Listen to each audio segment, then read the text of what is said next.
rada kepo sih jujur, tapi aku penasaran deh, udah sejauh mana sih teman-teman dalam mendalami Islam, ataukah dengan membaca Al-Quran saja? Bagaimana kalau misalnya kali ini aku bawa kalian untuk kenalan dengan metodologi studi Islam?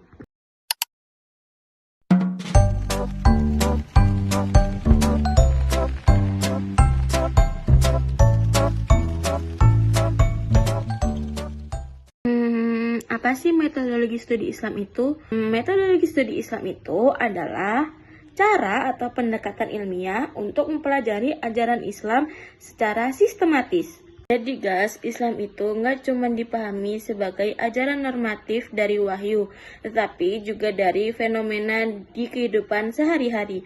Kalau misalnya diibaratin ya, kayak kita misal kalau mau ke suatu tempat biar nggak nyasar, kita pasti pakai Google Maps kan? Nah, itu fungsinya metodologi studi Islam agar kita dapat memahami Islam dengan jelas dan sistematis. Kenapa ya metodologi studi Islam itu dianggap penting? Yang pertama, biar nggak salah paham ajaran. Karena lagi marak ya, kayak penyalahgunaan, kayak informasi yang berbeda, kayak apa yang diajarkan itu tidak sesuai dengan syariat. Ada kasus seperti itu. Jadi untuk mencegah hal-hal tersebut, penting mengetahui metodologi studi Islam. Kemudian yang kedua, biar gak gampang percaya info yang belum jelas. Jangan kalian tiba-tiba dapat info viral tentang hukum sesuatu langsung percaya.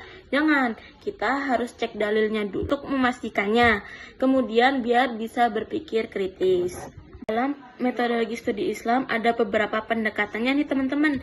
Yang pertama adalah pendekatan sosiologis, yaitu melihat Islam sebagai bagian dari kehidupan sosial. Contohnya, ada perbedaan cara beribadah di desa dan kota karena pengaruh budaya. Kalau dari pengalaman saya, itu seperti di azan. Azan kalau misalnya di kota itu selalu tepat waktu. Tapi waktu saya pulang desa, di desa saya itu azannya, apalagi azan asar itu suka azan telat karena dari pihak masjid sendiri menunggu untuk para pekerja sawah pulang dahulu sebelum melaksanakan ibadah sholat. Nah, dari sini pesan moralnya adalah Islam menghargai keberagaman dalam masyarakat. Selanjutnya ada pendekatan filosofis dan epistemologis, yaitu membahas dasar berpikir, kebenaran, dan ilmu dalam Islam. Contoh, berbuat jujur bukan hanya karena diperintah, bukan hanya karena takut, bukan hanya karena tuntutan dan sebagainya, tapi karena dipahami maknanya. Kalau misalnya hal itu tuh buruk, makanya nggak dilakukan. Kalau misalnya dalam dalil ada Quran Surat Az-Zumar ayat 9, yang berarti apakah sama orang yang berilmu dengan yang tidak? Nah, pesan moral yang bisa kita dapat adalah pentingnya menggunakan akal dan ilmu dalam memahami agama. Kemudian ada pendekatan normatif atau teks, yaitu pendekatan yang berfokus pada Al-Quran dan hadis. Pendekatan yang ini jauh lebih mudah diakses karena banyak wujud nyatanya, seperti membaca aturan langsung dari sumber aslinya. Ini lebih terikat karena sudah jelas-jelas tertulis dalam Al-Quran dan hadis, tidak bisa ditentang lagi, tidak ada perdebatan lagi karena sudah fix, tidak bisa dirubah.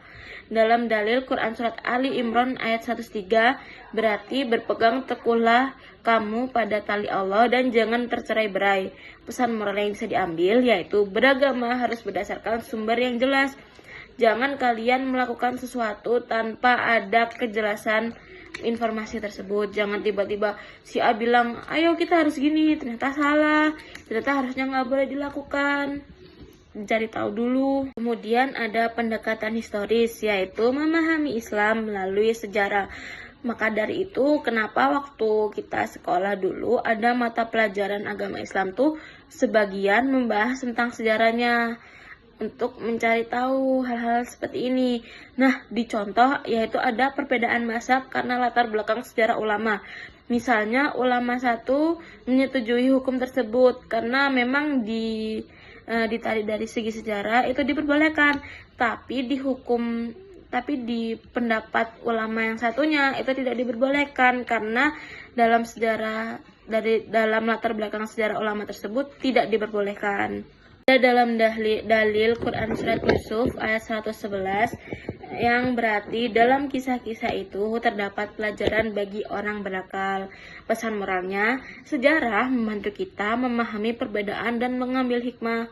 Jadi tidak boleh saling menghakimi karena ada perbedaan.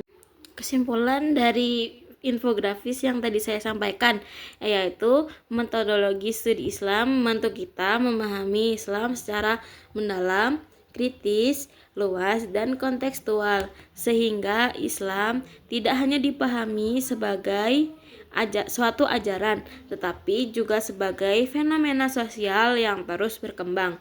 Refleksi hari ini, yaitu pemahaman yang utuh terhadap Islam membutuhkan pendekatan yang beragam dan metodologis. Terima kasih.